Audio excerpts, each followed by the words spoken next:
बड़िया दिया में पहिले के बतिया सोची सोची मोरी धड़केला छतिया सोची सोची मोरी धड़केला छतिया बड़िया दिया में पहिले के बतिया सोची सोची मोरी धड़केला छतिया कितनो हो के भुलाई बाकी भूले नहीं पाई कितनो हो के भुलाई बाकी भूले नहीं पाई मिलत रहे आके पुलिया परे नया साल में याद आवे जुलिया के रे रहे माले हुई सकुलिया के रे नया साल में याद आवे जुलिया के रे रहे माले हुई सकुलिया के रे सकुलिया के रे डीजे मनीष रक्सौल रहे माले हुई सकुलिया के रे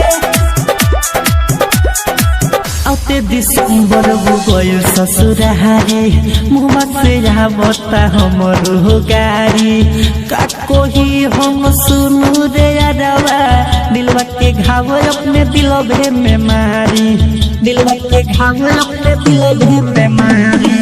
आते दिसंबर वो गयो ससुरारे मुँह से बता हमरो गारी का कोही हम सुनू रे यारवा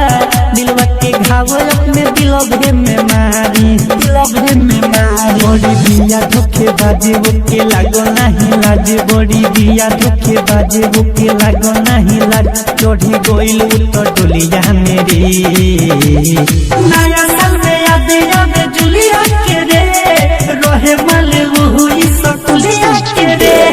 नया साल में याद आवे जुलिया के रे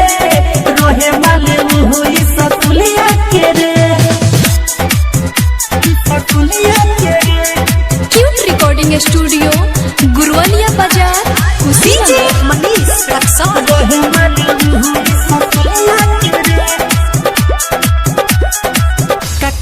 यारे बिया हर जाई दिलवा ये रोबता दिलवा लगाई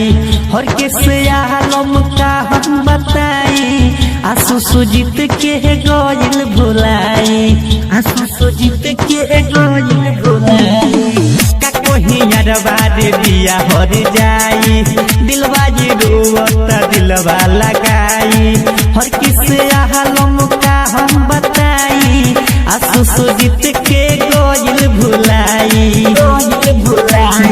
कुनो दिन दयाले बुरा भइल बाटे हाल में कुनो दिन दयाले बुरा भइल बाटे हाल दियो तानी मुश्किलिया से रे